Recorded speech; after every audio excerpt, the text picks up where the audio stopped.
كلنا كده كل 3 و4 بنبقى مستنيين دوري ابطال اوروبا. ففي فيديو النهارده هنحكي قصه دوري ابطال اوروبا من البدايه خالص. فلو انت لسه في القناه عايز تشوف القناه وعايز الجرس عشان يوصلك كل جديد. معاك زياد محمد من قناه الهداف، ويلا بينا نبدا. هنتكلم عن ازاي بدات البطوله وازاي اتطورت، وتالت حاجه ازاي اتميزت عن كل البطولات. فخلونا نبدا يلا. في البدايه كده كان في محاولات اللي هم يعملوا بطوله اوروبيه من 1990، وكان في بطولات كده بتتعمل بين الفرق القريبه من بعضيها والدول القريبه، وبالاخص في 1927 لحد 1930 كانوا بيعملوا بطولات في وسط اوروبا وشرق اوروبا. الدول اللي كانت قريبه من بعض كانت بتخلي الانديه تلعب مع بعض، يعني كانت بطوله غير منظمه، يعني ما كانتش تحت رعايه اي حد. كان رئيس نادي بيتواصل مع رئيس نادي ويخلوا الفرقتين يلعبوا بعض. لحد في 1948 اتحاد امريكا الجنوبيه عمل بطوله اسمها ابطال امريكا الجنوبيه، شارك فيها 7 فرق ابطال الدوريات في بلدهم، والبطوله حققت نجاح كبير قوي. ففي واحد اسمه جابرييل هانو اقترح الفكره دي على الاتحاد الاوروبي لكره القدم، والفكره قعدوا يفكروا فيها لحد 1955 عشان يوافقوا عليها ويبدا لاول مره دوري ابطال اوروبا. اول نسخه بدات موسم 55-56، كانت عباره عن مشاركه الفرق ابطال الدوريات، وبعض الفرق المهمه كان بيتبعت لهم دعوات اللي هم يشاركوا في البطوله دي، وشارك فيها فرق كتير مهمه زي ريال مدريد من اسبانيا، وايندهوفن من هولندا، وسبورتنج لشبونه من البرتغال، وميلان من ايطاليا، واندرلخت من بلجيكا، والنادي اللي كان متالق ساعتها ستاد ريمز من فرنسا.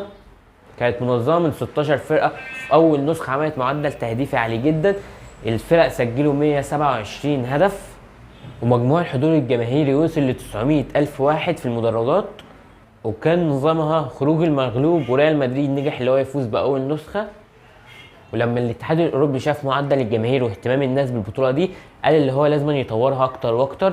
واللي خلى البطوله احلى واحلى اللي كان كل فتره بيجي نادي بيكتسح ويكسب الفرق الكبيره ويفوز بالبطوله. يعني زي مش اكتر الناس مش بتحب الانديه اللي بتفضل تكسب تكسب تكسب زي ريال مدريد كده، كان بيجي نادي في النص كده بيخطف البطوله زي ما بنفيكا عملها، وزي انتر واياكس. وما نقدرش ننسى الانجليز برضو في السبعينات، كل فتره كان بيطلع فريق مسيطر على دوري ابطال اوروبا. يعني حرفيا الدوري ابطال اوروبا كان مركز لتطوير كره القدم، هو اللي خلانا نفهم فلسفه جوارديولا وكرويف واسلوب باسكي كمان. في بدايه التسعينات لما الاتحاد الاوروبي شاف دعم كبير قوي للبطوله دي، فهو قرر اللي هو يدعم البطوله دي، فراح للشركات اللي هم شغاله معاه وبالاخص شركه تيم، قال لهم انا عايز اروج للبطوله دي.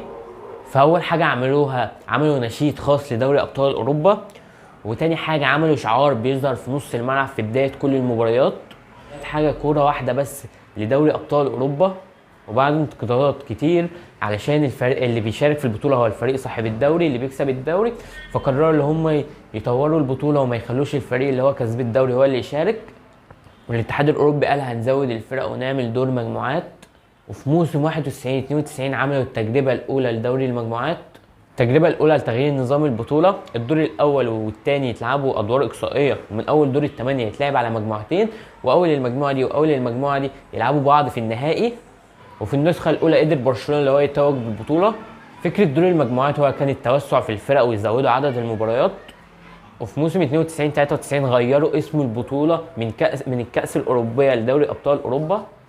وفي موسم 93-94 عملوا تعديل بسيط، خلوا مش كل اول من المجموعه يلعب النهائي، يعني من المجموعه دي الاول والثاني والاول والثاني هيلعبوا بعض في نص نهائي، والكسبان منهم هيلعبوا بعض في النهائي.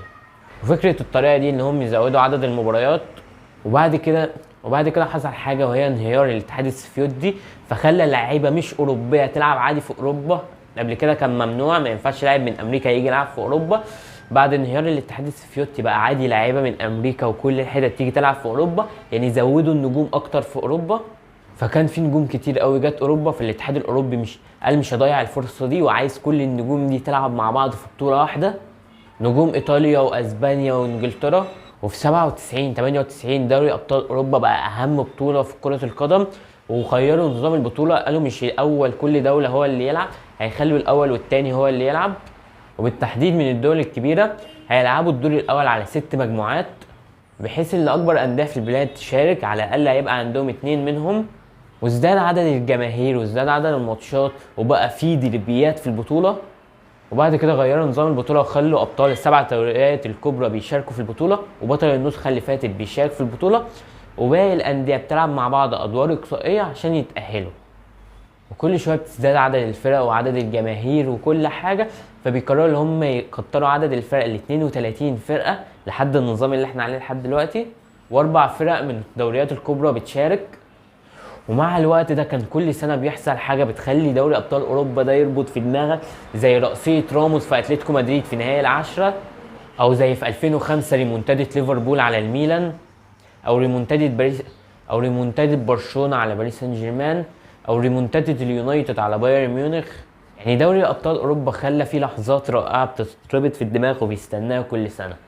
وبس كده، دي كانت قصه دوري ابطال اوروبا من البدايه ازاي اتعمل لحد دلوقتي. فلو عجبتك ما تنساش في القناه وفعل زر الجرس عشان يوصلك كل جديد. استنى الفيديوهات الجايه كتير، وسلام.